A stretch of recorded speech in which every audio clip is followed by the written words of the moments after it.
Senhor, vamos continuar aqui nossa leitura comentada. E hoje estou aqui com a minha mãe. A paz do Senhor a todos, né? Vamos para o momento da nossa leitura da palavra. Estamos lendo e comentando o livro de Mateus e hoje nós vamos ler o capítulo 17. Capítulo 17, a Transfiguração. 6 dias depois, tomou Jesus consigo a Pedro e a Tiago e a João, seu irmão, e os conduziu em particular a um alto monte, e transfigurou-se diante deles. E o seu rosto resplandeceu como o sol, e as suas vestes se tornaram brancas como a luz. E eis que lhes apareceram Moisés e Elias falando com ele. E Pedro, tomando a palavra, disse a Jesus: Senhor, bom é que estarmos aqui. Bom né? Se queres, façamos aqui 3 tabernáculos, um para ti, um para Moisés e um para Elias. E estando ele ainda a falar, eis que uma nuvem luminosa os cobriu, e da nuvem saiu uma voz que dizia: Esse é o meu filho amado, em quem me comprazo. Escutai-o. Escutai-o. E os discípulos, ouvindo isso, caíram sobre seu rosto e tiveram grande medo. E aproximando-se Jesus, tocou-lhes e disse: Levantai-vos e não tenhais medo. E erguendo ele os olhos, ninguém viram senão a Jesus. E descendo eles do monte, Jesus lhes ordenou, dizendo: A ninguém conteis a visão até que o Filho do Homem seja ressuscitado dos mortos. E os seus discípulos interrogaram, dizendo: Por que dizem então os escribas que é mister que Elias vinha primeiro? E Jesus respondendo disse-lhes: Em verdade, Elias virá primeiro e restaurará todas as coisas. Mas digo-vos que Elias já veio e não... Digo-vos. Que Elias já veio e não o conheceram, mas fizeram-lhe tudo o que quiseram. Assim farão ele também padecer o Filho do Homem. Então entenderam os discípulos que lhes falara de João Batista, a cura de um lunático. E quando chegaram à multidão, aproximou-se-lhe um homem, pondo-se de joelhos diante dele, dizendo: Senhor, tem misericórdia de meu filho, que é lunático, e sofre muito, pois muitas vezes cai no fogo e muitas vezes na água. E trouxe-o aos teus discípulos e não puderam curá-lo. E Jesus respondendo disse: Ó geração incrédula e perversa, até quando estarei eu convosco? E até quando vos sofrerei? Trazei-mo aqui. E repreendeu Jesus o demônio que saiu dele, e desde aquela hora o menino sarou. Então os discípulos, aproximando-se de Jesus em particular, disseram: Por que não podemos nós expulsá-lo? E Jesus lhes disse: Por causa da vossa pequena fé, porque em verdade vos digo que se tiverdes fé como um grão de mostarda, direis a este monte: Passa daqui para acolá, e há de passar, e nada vos será impossível. Mas esta casta de demônios não se expulsa senão pela oração e pelo jejum. Ora, achando-se eles na Galileia, disse-lhes Jesus: O Filho do Homem será entregue nas mãos dos homens, e matá-lo-ão, e ao terceiro dia ressuscitará. E eles se entristeceram muito. Jesus paga o tributo. Chegando eles a Cafarnaum, aproximaram-se de Pedro os que cobravam as dracmas e disseram: O vosso mestre não paga as de dracmas? Disse ele: Sim. E entrando em casa, Jesus se lhe antecipou, dizendo: Que te parece, Simão? De quem cobram os reis da terra os tributos ou os impostos? Dos seus filhos ou dos alheios? Disse-lhe Pedro: Dos alheios. Disse-lhe Jesus: Logo estão livres os filhos. Mas agora, para que não escandalizemos, vai ao mar, lança um anzol, tira o primeiro peixe que subir, e abrindo-lhe a boca encontrarás um estáter. Toma-o e dá-o para mim e por ti. Glória a Deus, né? Vamos agora ler o resumo, pequeno comentário desse capítulo. Diz assim, Mateus 17, Jesus subiu a um monte com alguns dos seus discípulos especificamente Pedro, Tiago e João. Pedro, Tiago e João. Ali eles testemunharam a transfiguração do Senhor. Uma forte luz o cercou e Moisés e Elias apareceram. Ali estavam os representantes da lei e dos profetas e a nova dispensação, que é a graça que se inicia com Cristo, Por fim, uma nuvem de glória os envolveu e a voz de Deus bradou dizendo: Este é meu filho amado, de quem me agrado, ouçam-no. Ou seja, nos últimos dias, a voz de autoridade pertence a Jesus, não mais à lei ou aos profetas. A profecia de Malaquias, capítulo 4, versículos 5 e 6, diz que antes da manifestação do Messias, Elias voltaria e anunciaria arrependimento ao povo. Elias veio, disse Jesus, e não deram ouvidos a ele. Este era João Batista, que pregou no deserto.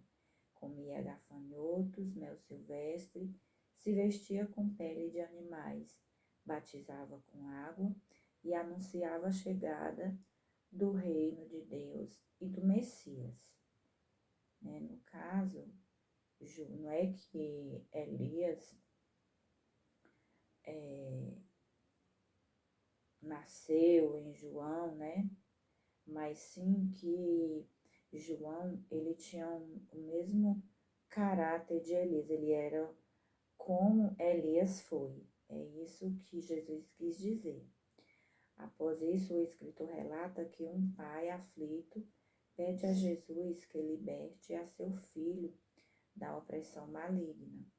Visto que os discípulos não puderam, Jesus critica severamente a incredulidade deles.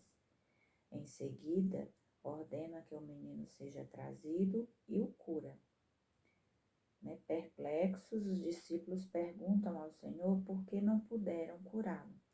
Jesus responde mostrando que, além da fé deles ser pequena para o ato, aquele tipo de possessão exigia uma vida de jejum e de oração. Ao ver que o tempo se aproxima, Cristo fala sobre a sua iminente morte e ressurreição, e os discípulos ficam profundamente entristecidos. Por fim, o Senhor nos dá um bonito exemplo da cidadania. As autoridades procuravam a todo tempo acusá-lo de algo que custasse sua vida, e sabiam que o fato de não pagar impostos se configurava numa insurreição contra o imperador. O Mestre nos ensina que, embora sejamos filhos de Deus e herdeiros do céu, precisamos dar bons testemunhos como cidadãos, pagar impostos, dívidas e manter o bom nome de Jesus que está sobre nós. É a nossa obrigação na terra. E ainda mais um pouco, vemos que Jesus levou a Pedro, Tiago e João ao alto monte, que pode ter sido o Monte Hermon, próximo de Cesareia, de Filipe, uma vez que Jesus aparecia naquela região, conforme vemos em Mateus 16, 13. Lá Jesus foi transfigurado. Esta foi uma mostra de sua glória. O brilho era evidenciado em seu aspecto e em suas roupas, que se tornaram brancas como a luz. Moisés e Elias apareceram do céu de uma maneira perceptível, ou seja, que eles puderam ver, e conversaram com Jesus, demonstrando desta forma que a subsistência inteligente segue a morte. Lucas escreve que Moisés e Elias conversaram com Jesus sobre sua morte vindoura. O motivo: por que Moisés e Elias e todos os indivíduos do Antigo Testamento foram lembrados nesta situação? Pode ser que estes dois homens e os discípulos surgiram de todas as categorias de indivíduos que estarão no reino vindouro de Jesus. Os discípulos representam pessoas que viverão em corpos físicos. Viverão ou viveram? Viverão, que no caso somos nós, pessoas normais, gente como a gente, né? Então, os discípulos estavam representando essa parte. Moisés representa pessoas salvas que morreram ou irão falecer. Elias representa pessoas salvas que não experimentarão pela morte, porém serão arrebatados vivos para o céu. Essas três categorias estarão existentes quando Deus instaurar seu reino na terra.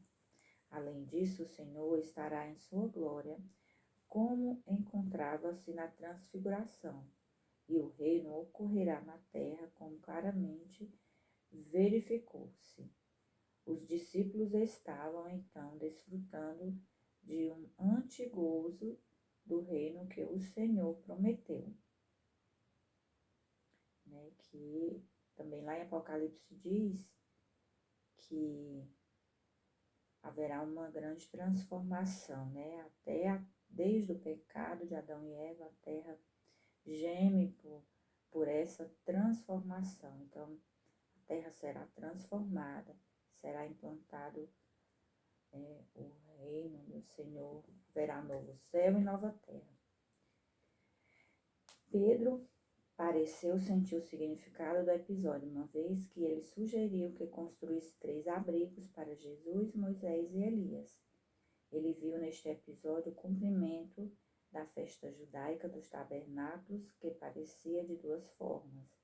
No passado, para as peregrinações no deserto por 40 anos, e para o futuro, para o completo júbilo de Israel das bênçãos de Deus, quando ele reuniria seus habitantes na terra.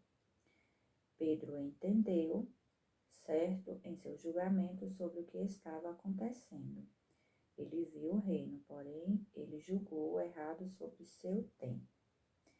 Enquanto Pedro também falava, uma voz mais relevante falou de uma nuvem luzente que os envolveu. Esta voz disse: Esse é meu filho a quem amo. Com ele estou alegre. Ouçam. Esta comprovação do Filho de Deus pela voz de Deus teve grande significado para os discípulos. Anos mais tarde, quando Pedro escreveu sua segunda epístola, ele se referiu a este episódio em 2 Pedro, no capítulo 1, versículos 16 a 18. Essa comprovação de Jesus pelo Pai provocou assombro nos discípulos a ponto de que caíssem de cara no chão. No momento em que o próprio Senhor disse aos discípulos que se levantassem, eles não viram ninguém fora Jesus, já que Moisés e Elias haviam sumido.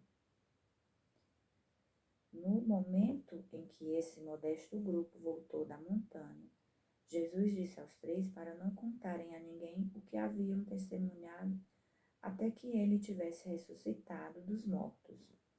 Alguns grupos já haviam proposto tornar a Jesus rei à força, e se as notícias desse episódio tivessem se tornado conhecidas, pode ser que outras pessoas tivessem proposto fazer de Jesus um monarca ou um rei na terra, né? A transfiguração foi uma amostra do reino, porém os discípulos ficaram intrigados. Vários estavam ensinando que antes que o Messias pudesse vir, Elias deveria voltar. Jesus explicou que Elias deveria de fato vir e reparar todos os princípios. Porém, Elias já tinha chegado na figura de João Batista e seu ministério foi aprovado. Em vez de acolher João Batista, os líderes religiosos o rejeitaram. Como eles se recusaram a aprovar o ministério de João e em vez disso o rejeitaram, Jesus, da mesma forma, seria recusado.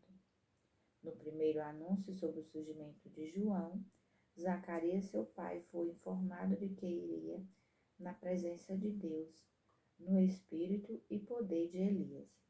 As palavras anteriores do Senhor sobre João afirmaram que ele teria sido o Elias predito se o povo tivesse respondido com fé salvadora.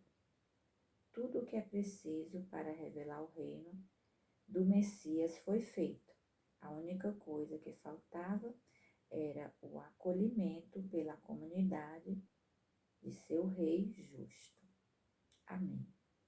Glória a Deus, né? Mais um ensino para nós, mais um comentário dessa palavra maravilhosa que o Senhor nos deixou, mais uma confirmação que Jesus, né, o nosso Salvador, que Ele é o Filho de Deus, a Bíblia prova isso, e que nós estamos aguardando a sua volta, né, que venhamos cada vez mais a nos encher dessa fé e dessa esperança. E vamos agora orar e agradecer ao nosso Deus por tudo que Ele tem feito. Senhor, nosso Deus e nosso Pai, muito obrigado, Senhor, por mais um dia, muito obrigado pela Tua palavra que o Senhor nos deixou para nos guiar, para nos ensinar. Que o Teu Espírito Santo, meu Deus, repouse sobre nós, nos dando entendimento e nos ajudando na nossa caminhada. Abençoa cada um que nos ouve, meu Deus querido e amado. Derrama uma bênção especial sobre cada um, meu Pai. Fica conosco, pois nós precisamos de Ti. Tudo nós te pedimos, te agradecemos em nome de Jesus. Amém. A paz do Senhor e até amanhã.